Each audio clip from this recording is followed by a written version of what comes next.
one of my friends there was a pastor. I call him Wild Bill Hickok. He went out to the Five Civilized Tribes ministry out in Oklahoma. That after he was here, and so it was a wonderful thing. He was a lot of fun, and the kids loved him, and so. Anybody with the name Wild Bill was going to be fun. Yeah, right. Tell us about, so you said 4 to 6 weeks, but the kids weren't there for 4 to 6 weeks. They come for a week. Yes. And then go. So tell us, what did you guys do in a week with the kids? Well, all right. That was a very interesting week indeed. But we had the young people would come, some of them would come for 2 weeks and stay there. But what we would do, of course, get up in the morning as usual and have a good breakfast and have devotions and clean up a little bit, and we had that going in the morning. And then about 10 o'clock we had, again, a class of study for the morning, and then lunch at noontime. Then in the afternoon we would have some kind of a lesson. Then we'd have a couple hours of swimming, have that done. And then with after supper, we would have hymn sing time and have a presentation of gospel and various aspects.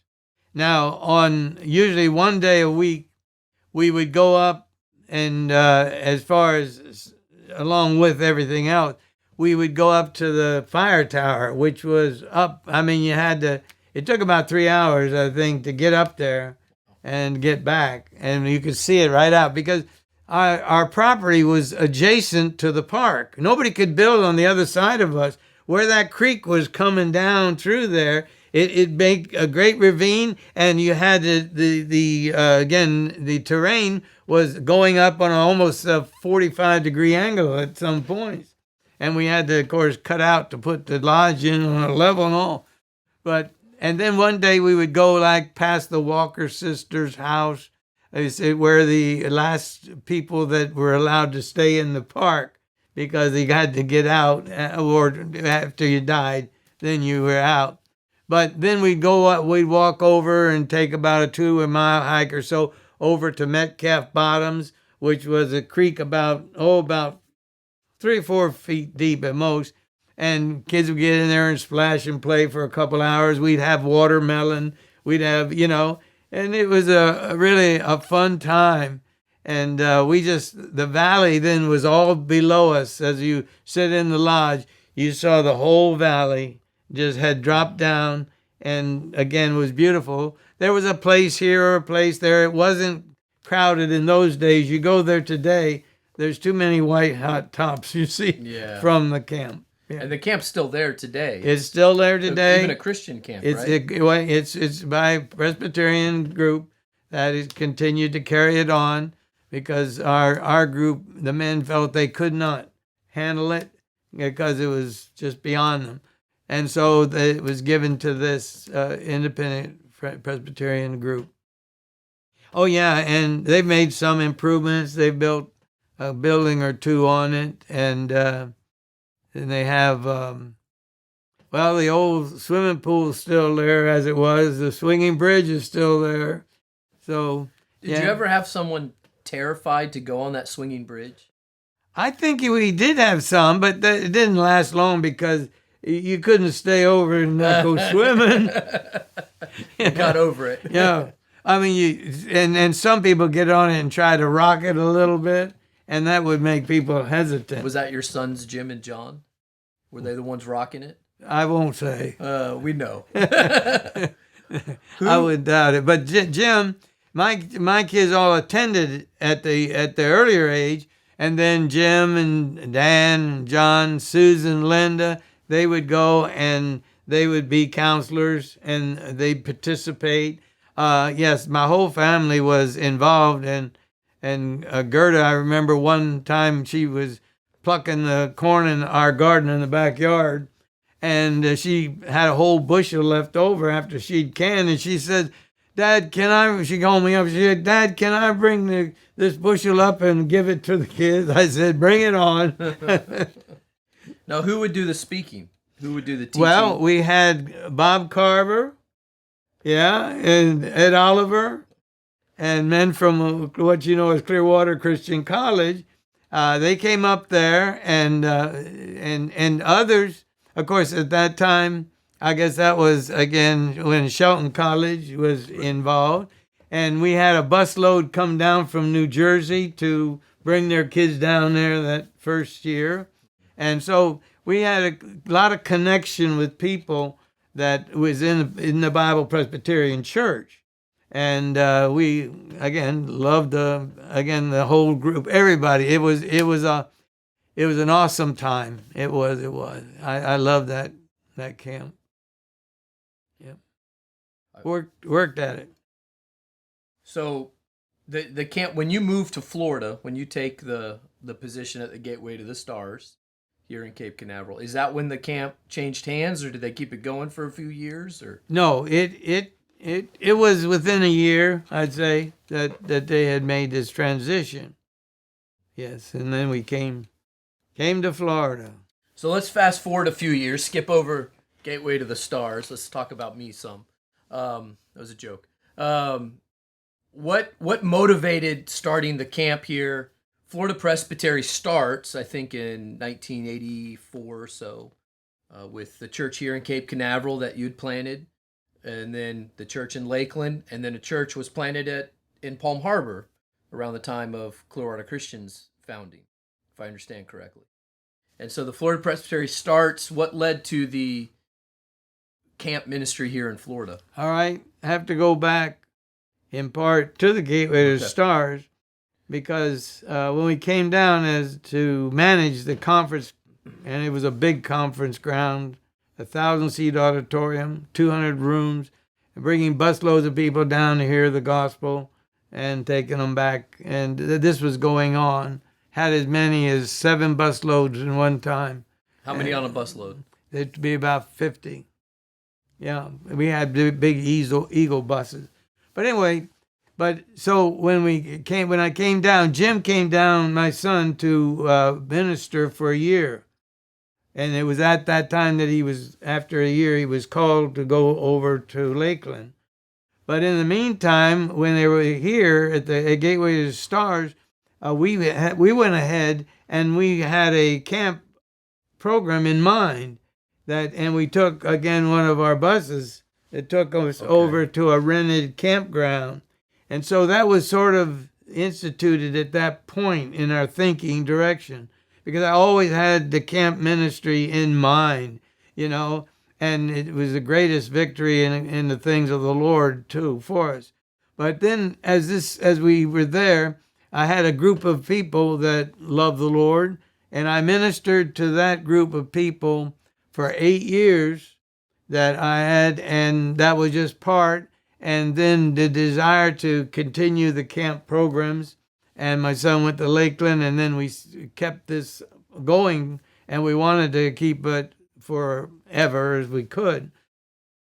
Well, anyway, what else? When I think about it, I'm trying to think about the fact that by the time when we were done at the ministry there, we started the church.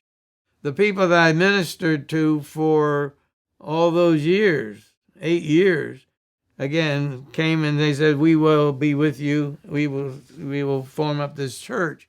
So we started the Grace Bible Presbyterian Church at that time. And the whole program then along with that was to keep the camp program going. And we met in several different campgrounds.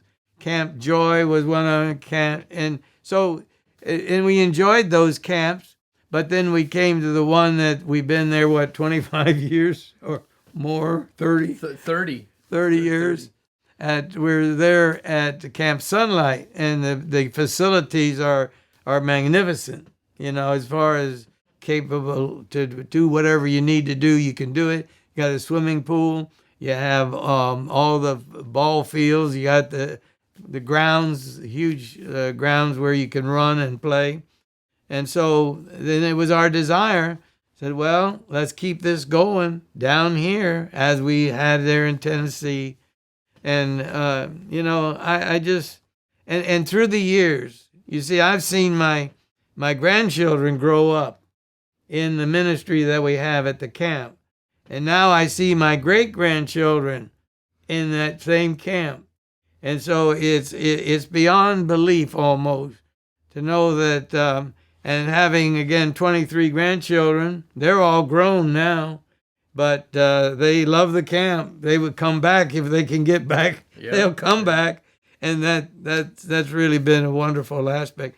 But now I've got my 38 great-grandchildren that some of them are already old enough to get into camp and be there.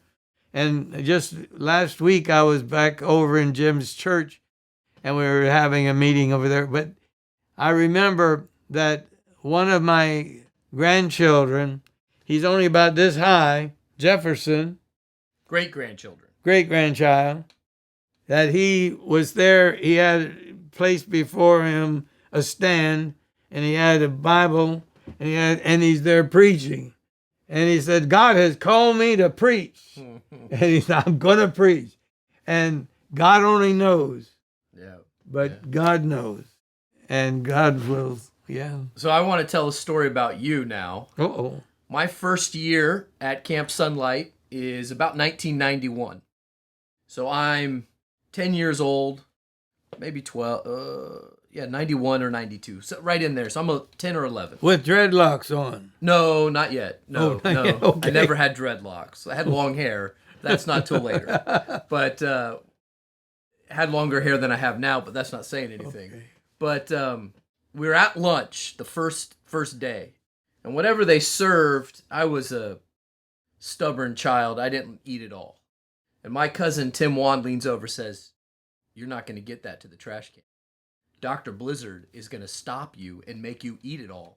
He's the lion that roams around here. Or maybe it was Tiger that roams around. I said, I'll get past him. Found somebody whose plate was empty. Put it on top of mine. And then when I put it in the trash can, I put it in and pressed it down. Because I've seen you do it. You used to say, you didn't eat all your food and get on to somebody. I successfully, 10 years of being a camper, you never caught me with my food not eaten all the way. And you've been obstreperous ever since? Certainly the camp here in Florida was really used of the Lord in my life to teach me so much about the love of God, the gospel, the Bible. Coming from a non-Christian home, it's a real blessing. And so, it's neat to me to see the connection between us. Sometimes people come to church, they think you're my grandfather, and I have to put them right. No, I'm a Brenniger, not a Blizzard. But I consider you a grandfather in the Lord and very thankful for your ministry that started all those years ago, really, with that group of faithful kids at high school that called you, and then you touched my life in so many points. For those who might not know, I'm from the Lakeland Church, in essence. My uncle was an elder there and came to the camp with them. Rode up for many years before the Lord called me. Met my wife there. And now my children are campers there and love camp, and we love Camp Sunlight. It was a bummer here in 2020 to not have camp this summer, but we leave that to the Lord's providence. Mm-hmm. Anything else? I think we'll wrap up this episode on camping. Anything else you want to say about the camp ministry? Well, it's just wonderful to see it going on, and the volunteers that go there and work in the kitchen especially, and then others, again, the games. Again, one thing, the camp is well organized as far as everything running, whether it's the meetings or the time of games or what, that it's really well done. Well done. And that's something that's no one person, right? It's been developed over the years and small tweaks made here and there, but the genesis of that was sort of a collaboration, right? You, Jim, right. I think Pastor Heaton at that time, yes, from the Orlando area, right. And Dr. Carlson was there when I was a camper early on. Right. So, well, praise the Lord. So, thank you. You're welcome. That's right. Well, I'm going to say thanks for watching. And you're going to ask people to subscribe to the channel. Oh, subscribe to the channel. Okay, got it. Well, thanks for watching. And you better, because it's interesting. Amen. And please subscribe. You have to subscribe. You have to pay for it. No, it's free. It's a free subscription. That's good enough. That's perfect. Okay. Cut it out.